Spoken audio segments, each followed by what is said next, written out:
Bem-vindos a mais um episódio do podcast Please Take Off Your Shoes, um espaço de partilha e de conversa onde procuramos discutir o presente e projetar o futuro.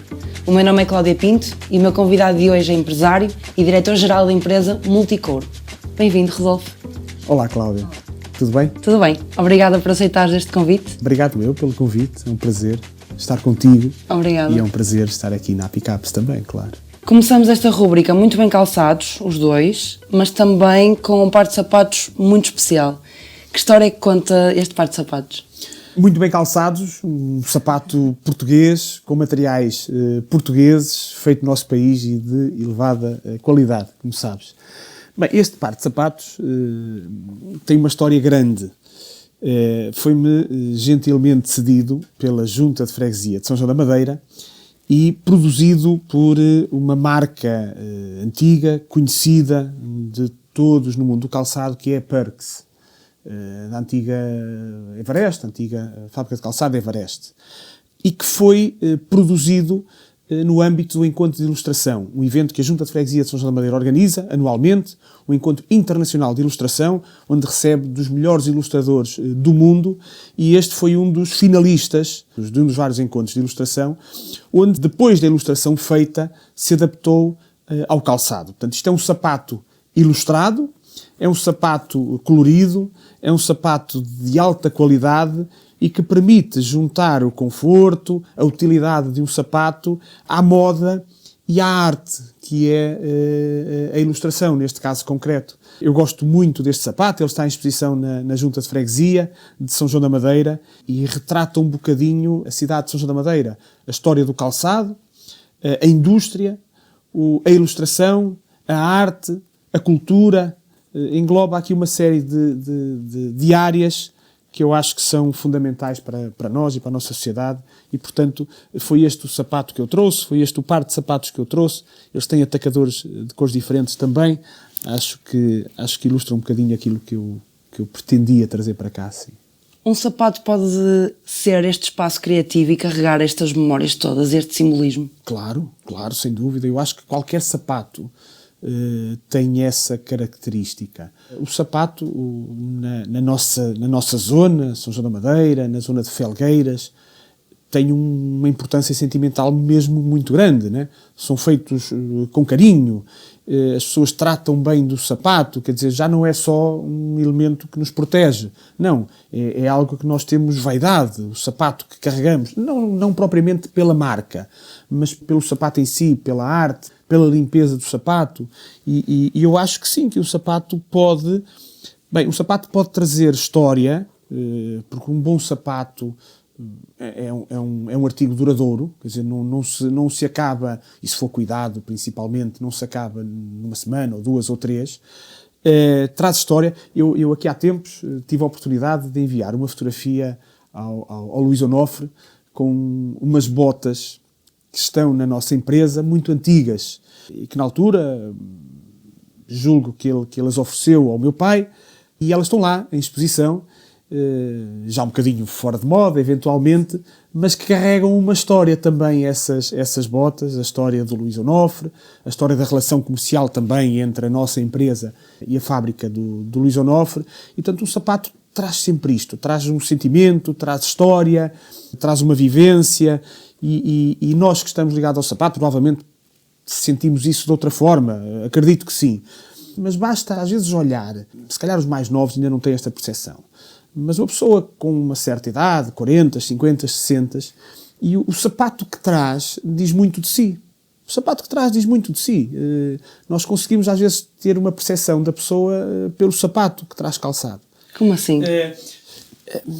Olha, tu sabes, eu corro todos os dias de manhã e passo diariamente por um senhor que faz a sua caminhada sozinho em São João da Madeira, também todos os dias.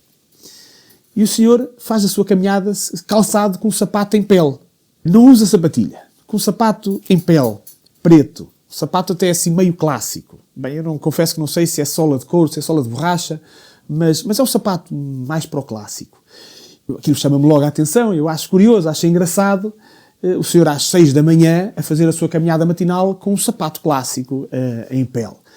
E eu, não conhecendo o senhor, eu olho para o senhor e tenho-lhe algum respeito. Parece-me um senhor sério. Mas não me perguntes o porquê, como é que eu explico isto. Mas o sapato diz-me alguma coisa da pessoa em si. Quero com isto dizer que quem usa uma sapatilha que é pior ou melhor, não está isso em causa. Mas o sapato transmite-me uma imagem da pessoa que eu fui criando e que eu acho que não estou errado. Eu tenho, se calhar, culpa da profissão, não sei, mas eu tenho um hábito terrível quando chego a qualquer lado, olho para os pés das pessoas, perceber como é que estão calçados, não é? Profissão. Sim, eventualmente, né? E daí faço logo, às vezes, muitas vezes errada, provavelmente, mas construo logo uma imagem da pessoa com base no sapato que está calçado. Pela positiva, o sapato não me leva a pensar mal de ninguém. E o que é que um par de sapatos em couro diz sobre uma pessoa, então? Um par de sapatos em couro, desde logo, diz que tem bom gosto. De seguida, diz que é uma pessoa com uma preocupação com o ambiente, com uma sensibilidade ao nível da sustentabilidade. Porque um sapato em couro é, efetivamente, muito mais sustentável que um sapato feito noutro material qualquer. E depois diz outra coisa, que é: tem gosto na forma como anda, tem gosto na forma como se apresenta.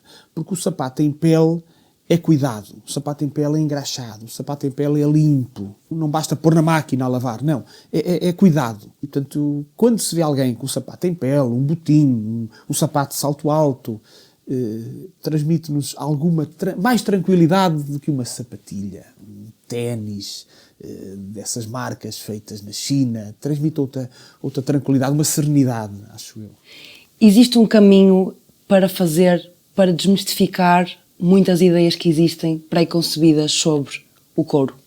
A indústria do sintético fez um trabalho incrível nos últimos anos.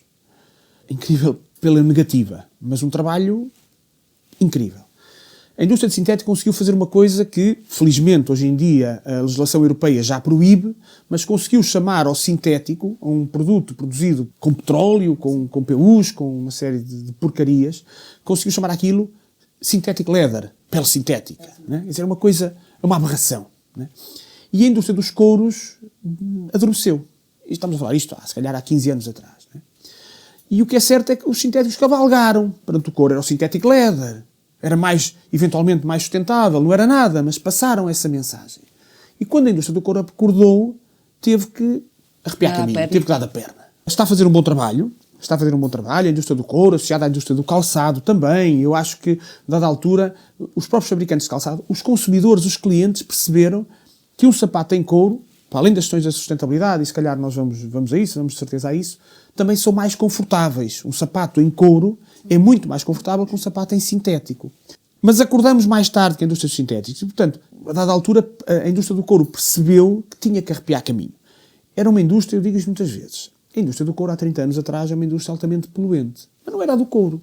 Qualquer indústria era altamente poluente há 30, 40 anos atrás. As normas europeias eram outras, as exigências eram outras, as próprias exigências dos consumidores eram outras. À semelhança das outras indústrias todas, o couro também evoluiu. E hoje em dia, a transformação do couro é um processo muito menos impactante do ponto de vista ambiental do que era há 30 e 40 anos atrás. Bem, tem sempre impacto. Não há indústria nenhuma que não tenha impacto ao nível do ambiente. E a indústria do couro não é exceção. Mas a pegada é muito, muito, muito reduzida. É uma indústria limpa, é uma indústria que tem cuidado com as águas residuais, é uma indústria que tem cuidado com o meio ambiente, com a poluição ambiental, é uma indústria que, até com as máquinas mais eficazes ao nível de corte, gera muito menos resíduos. Os produtos químicos, as tintas, tudo o que é usado são muito mais ecológicas, feito com substratos vegetais. Portanto, estamos a falar de uma indústria que evoluiu imenso nos últimos anos, que, do ponto de vista ambiental, que se tem cuidado, mas que ainda tem um longo caminho pela frente, mas que eu acho que é um caminho que nós temos que percorrer. O couro deve mesmo ser valorizado, deve ser explicado às pessoas o que é o couro, deve ser demonstrado, e é fácil de demonstrar, que é muito mais ecológico e sustentável do que qualquer artigo vegan, seja lá o que queiram chamar, e que o facto de ser de origem animal não implica que a sua pegada seja negativa. Não, muito pelo contrário. O que é que achas que falta explicar ou que caminho é que tem de se fazer? Desde logo, esclarecer de uma vez por todas que a indústria do couro seja no calçado, seja no vestuário, seja no mobiliário, onde tu quiseres, porque o couro tem imensas utilizações, não é? Há dias nós temos um cliente que faz suportes de canas de pesca, quer dizer, eu nem me lembraria que os suportes de cana de pesca que estaria couro. Portanto, é forrado a pele, não é? Parece bem, e consome ainda um pouco, não é? Bem, antes forrado a pele do que forrado a borracha, ok? E, portanto, desde logo é preciso relembrar sempre, porque há pessoas que ainda não perceberam isso, que a utilização do couro é aproveitar o resíduo fruto da indústria alimentar. E isto não tem a ver com ser vegetariano ou não. Porque mesmo para os vegetarianos têm que ter consciência que uma grande parte da população mundial come carne. E, bem, e isto não está de todo mal. São preferências e gostos. Se eu for vegetariano e perceber que uma grande parte da população é carnívora, come carne, está tudo bem, e a pele que resulta da indústria alimentar não pode ser deitada fora, senão temos um problema ambiental terrível. Temos um resíduo que não sabemos o que é que havemos de lhe fazer. E o consumo de carne continua a aumentar. O consumo de carne continua a aumentar. E vai sempre haver consumo de carne. E, portanto, vão sempre haver peles animais de porco, de vaca, de cavalo, de veado, fruto da indústria alimentar, que nós temos que lhe dar um fim. Não podemos pegar nas peles e colocá-las num aterro ou enterrá-las no solo com todas as consequências negativas que tem, por exemplo, para as águas freáticas. E, portanto, nós pegamos na pele, que é um subproduto da indústria alimentar, e utilizamos... Bem, isto já acontece há milhões de anos, não é? E aproveitamos-la para nos proteger. Para nos proteger do frio, do calor, para nos vestirmos, para nos calçarmos. E este é o ponto de partida. Portanto, nós não estamos a matar animais para poder ter um produto bonito nos pés. Não. A pele existe. A pele é um subproduto de uma outra indústria.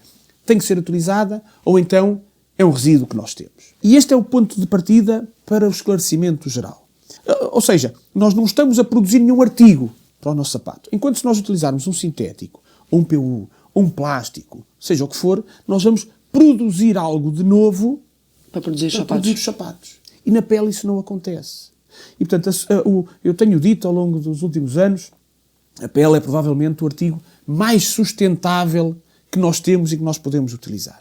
Okay? Se vamos falar de sustentabilidade, então a pele tem que estar na linha da frente. Se vamos falar de sustentabilidade, não é um artigo vegan ou vegan que nós vamos utilizar. Vamos utilizar a pele. É esta formação, se é que lhe podemos chamar isso, que nós temos que dar à nossa sociedade. Esta questão da sustentabilidade passa por esta educação, por esta formação? Passa por esta educação e pela formação. Eu digo às vezes em tom de provocação, a sustentabilidade implica a redução da hipocrisia. Okay? Nós, a dada altura, aproveitámos a sustentabilidade como um fato comercial. Eu, para vender, tenho que dizer algo sobre a sustentabilidade. Mesmo que isso não seja verdade. E nós temos que reduzir essa hipocrisia.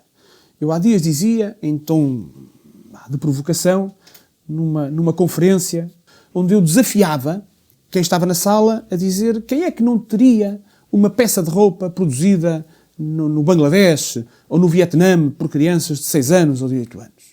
E ninguém se levantou. Porque eu tenho dúvidas que houvesse lá alguém que não tivesse pelo menos uns boxers que não tivessem sido produzidos em condições que nós cá na Europa não aceitamos. Mas é do outro lado do planeta. Nós nem vemos, fechamos os olhos e pronto, não me lembro disso.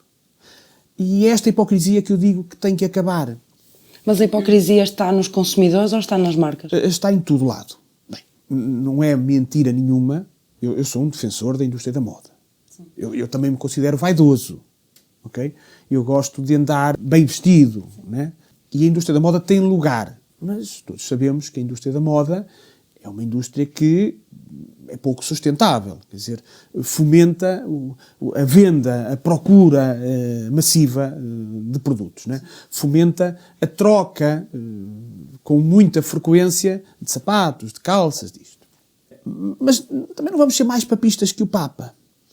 Agora, e quando nós falamos em calçado em couro e em calçado produzido no nosso país, por exemplo, com qualidade, eu acho que está um bocadinho interligado com isto.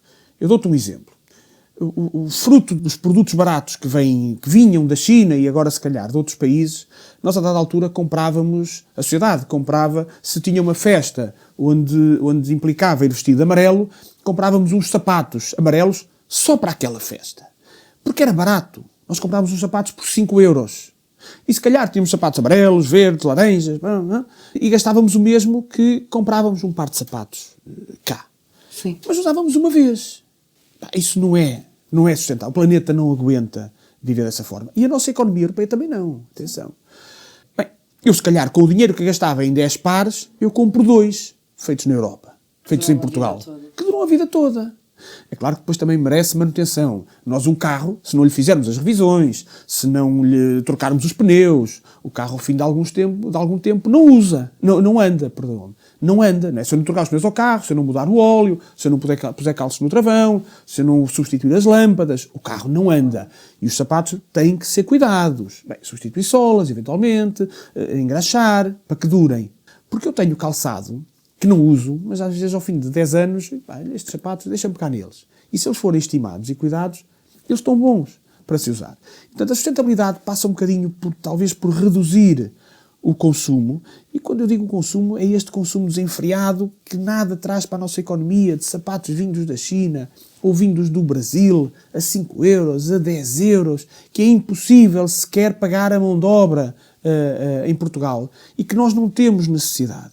E, portanto, vamos valorizar o nosso produto europeu, vamos comprar sapato bom, que dura, que é feito em condições humanas aceitáveis, que não é produzido por crianças de 6 anos, que tem materiais que são de qualidade, e é um bocadinho por aqui que eu acho que passa esta sustentabilidade. Ser menos hipócrita. Okay? Vamos falar um bocadinho da Multicouro. A empresa já tem mais de 80 anos de atividade. Foi fundada pelo teu avô. Fala-nos um bocadinho sobre esta história e sobre a tua experiência na empresa. Bem, a Multicouro, não como Multicouro, numa fase inicial como António Andrade de Oliveira, depois Andrade de Oliveira e Filhos, foi constituída em 1942, sempre direcionada para o setor do calçado. Numa fase inicial fazia ceras e graxas. O meu avô fazia isso na garagem, né? Eu volta e meia tenho a oportunidade de falar em São João da Madeira com pessoas mais velhas e elas lembram-se, eu ia ao teu avô comprar as ceras para engraxar os sapatos, para acabar os sapatos, na garagem, na cave da casa do teu avô. Pronto.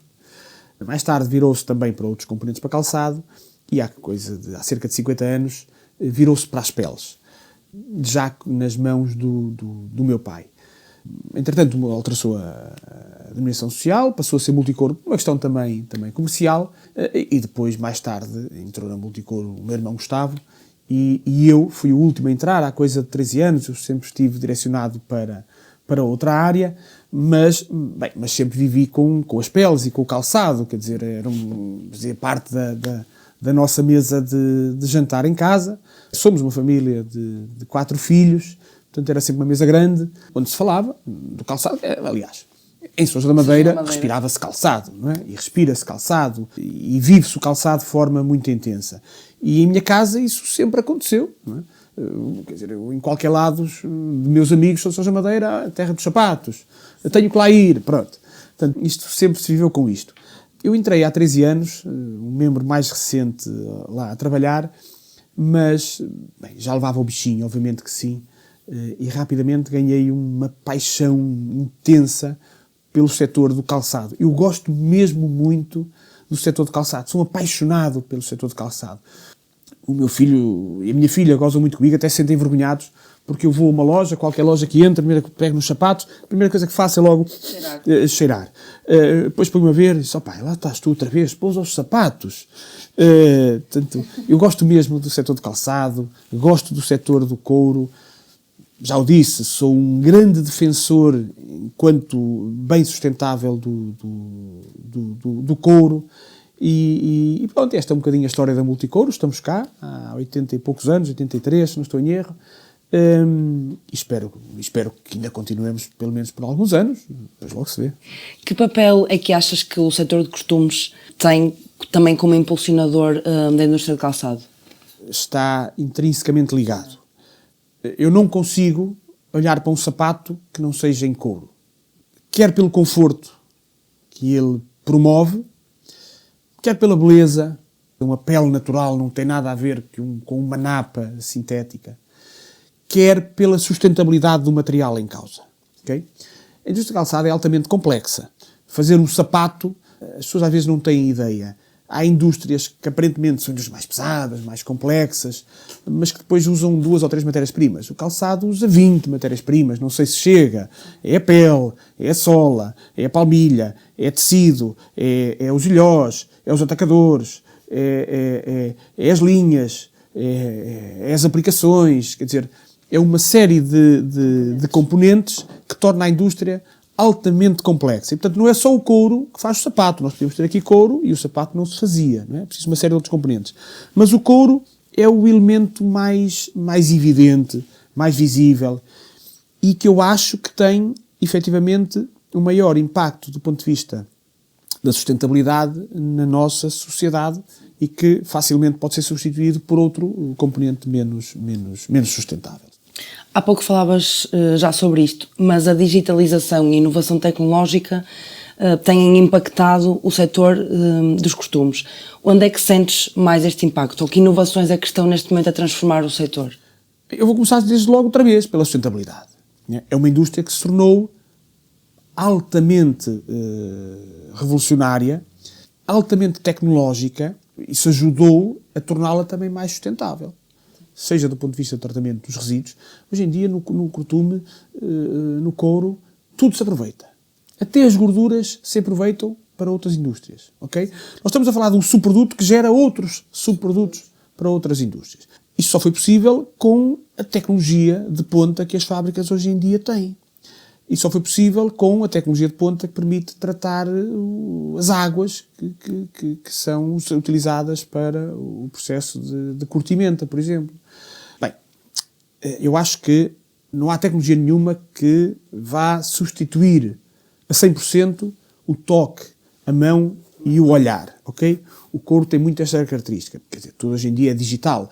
A primeira abordagem ao cliente é de forma digital. É um catálogo digital, é o site, são as redes sociais, é tudo isso, não é? Mas depois não há cliente nenhum que não precise de um catálogo. E mesmo tendo um catálogo, precisa mais tarde de um retalho grande. E a seguir a isso ainda vai pedir uma pele para ver o artigo, para tocar. E isto é muito importante se dizer. A pele às vezes tem marcas, não é defeito, é feitio. Não é? A pele é um componente de origem animal. E à semelhança do ser humano, a minha pele é diferente da tua. A minha pele, se for tingida, vai apresentar um efeito final diferente da tua pele se for tingida. A minha pele poderá ter uma cicatriz nas costas fruto de uma operação. A tua poderá ter uma cicatriz na barriga fruto de outra operação. A pele da zona, por exemplo, dos sovacos, das virilhas, tem um comportamento completamente diferente da pele das costas. Sim. E isto também é o que torna a pele especial. E isto é preciso depois ser trabalhado. E por isso é que eu digo que a pele tem que ser vista, tem que ser olhada, tem que ser tocada, tem que ser sentida, a maciez da pele. Não é? Não há tecnologia nenhuma que vá substituir a 100% a componente manual deste setor. Mas é fundamental, quer do ponto de vista da sustentabilidade, quer do ponto de vista comercial, para chegarmos aos clientes. Quer dizer, eu estava tramado se não tivesse todos os nossos catálogos digitalizados para enviar para o cliente. Quer dizer, essa é a primeira abordagem, ok? Para não falar depois de uma série de outras coisas que hoje em dia são utilizadas. Mas sim, mas a tecnologia, a par de outros setores, veio ajudar e muito e é imprescindível hoje em dia no setor dos costumes. O que é que os clientes têm procurado? Porque os clientes também são permeáveis a estas questões que falávamos há pouco da sustentabilidade. Certo. E de muito greenwashing, do qual certamente tem impacto. Os clientes procuram um pouco tudo e depois, dependendo dos mercados, procuram coisas diferentes. A sensibilidade do cliente nórdico é diferente da sensibilidade do cliente mediterrâneo, ok? O cliente nórdico já há vários anos que só procura peles com outro nível de sustentabilidade que os latinos não procuram. Por exemplo, a curtimenta vegetal, o não uso de metais na curtimenta da pele, a procura por pigmentos, por tintas também sustentáveis. Portanto, essa é uma procura grande nos países nórdicos. Os clientes asiáticos já têm outra sensibilidade diferente dos europeus também. Portanto, hoje em dia, qualquer empresa de peles tem que ter uma variedade de oferta gigantesca. Seja de cores, seja de acabamentos, seja até de tipo de peles, ok? E nós temos que nos adaptar a essa procura. E depois há também aqueles clientes que valorizam os artigos mais sustentáveis, mas bem, um artigo mais sustentável tem um preço diferente, tem um processo de fabrico completamente diferente, torna-se ligeiramente mais caro e os clientes querem isso, mas não querem pagar. Bem, isso é um problema que hoje em dia se vê muito. Pronto. As certificações também estão em cima da mesa, quer dizer, hoje em dia tem que ter tudo certificado. A rastreabilidade é também uma preocupação de muitos clientes, perceber de onde é que veio a pele, como é que foi criado o animal, porque depois a sustentabilidade passa um bocadinho por isto. Nós não podemos querer uma pele altamente sustentável, mas depois pegar nos nossos produtos e mandar para a Índia a poluir com um avião, para fazer o corte e costura lá, para depois voltar a poluir com outro avião e acabar o sapato cá, só para poupar 5 euros. Isto é incoerente. Isto é incoerente. E eu há um bocado, quando pegava na hipocrisia, também refiro um bocadinho a isto. E isto acontece com muita frequência. Porquê? Porque a sustentabilidade também se tornou um negócio. E, portanto, nós temos de ter lá a etiquetazinha a dizer que a pele é sustentável, que vem de uma vaca que comeu erva num prado sem químicos, porreiro, mas depois pegamos na pele, mandamos para a Índia para cortar e para cozer a gáspia, num avião a poluir, em condições altamente questionáveis, por crianças eventualmente, faz o corte e costura, volta para cá no outro avião a poluir novamente e poupamos 5 euros. Isto tem que ser combatido. Mas tem que ser combatido internamente. Isto tem que sair da consciência das pessoas. Não tem que haver a polícia a controlar isto. Tem que sair da consciência das pessoas. De nós enquanto consumidores? De nós enquanto consumidores, de nós enquanto produtores. Isto tem que sair mesmo de nós. Nós queremos sustentabilidade, mas só queremos se conseguirmos poupar 5 euros no preço final.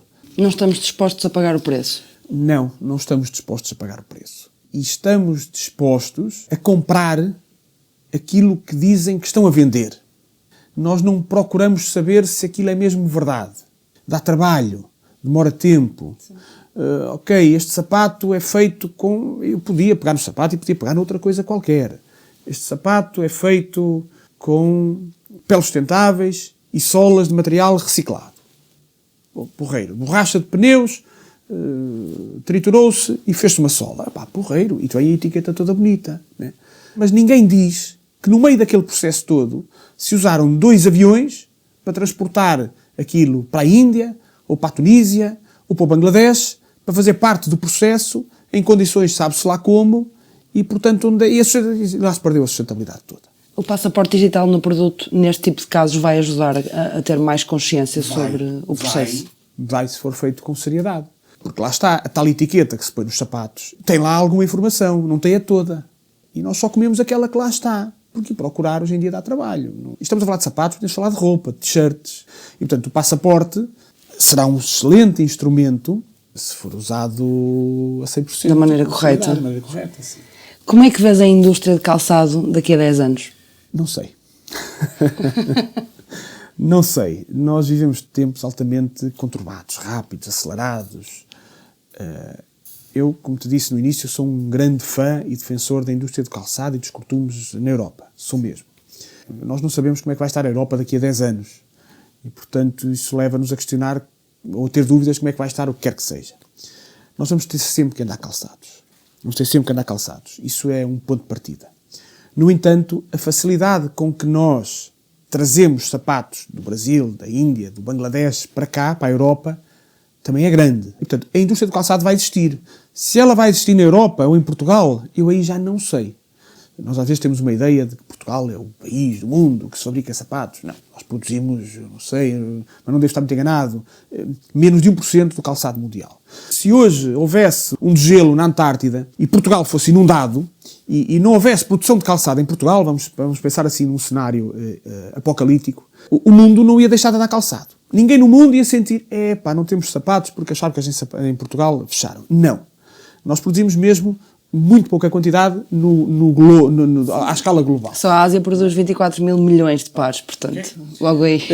Portanto, nós não temos pressão, mas é uma indústria que para nós, para a nossa economia, tem expressão. Ok? Tem expressão. Mas isto para dizer o quê? O calçado vai sempre existir. Se vai existir em Portugal, isto vai depender um bocadinho das políticas europeias, da reindustrialização ou não da Europa e da aposta dos nossos governos, dos nossos sucessivos governos, quer centrais, quer locais, pela valorização do setor, do calçado e do produto. A semelhança de outros produtos, estamos aqui a falar do calçado, podemos falar de outros, não é? Mas o sapato é muito mais fácil de importar do que outros bens. Se nós não valorizarmos a nossa indústria, se nós não repensarmos a Europa enquanto potência industrial, o setor do calçado pode, efetivamente, desaparecer, porque é um setor de mão de obra intensiva, ainda, e eu acho que ainda vai continuar a ser durante algum tempo, é um bem de fácil transporte e, portanto, rapidamente pode ser feito, como já é, não é? Aliás, se nós formos a grandes cadeias de lojas internacionais, que há 10, 15 anos se encontrava com facilidade sapatos feitos em Portugal, neste momento é um achado encontrar ali algum sapato feito em Portugal. O setor do calçado vai sempre ser útil, vai sempre existir, as fábricas de calçado vão sempre existir.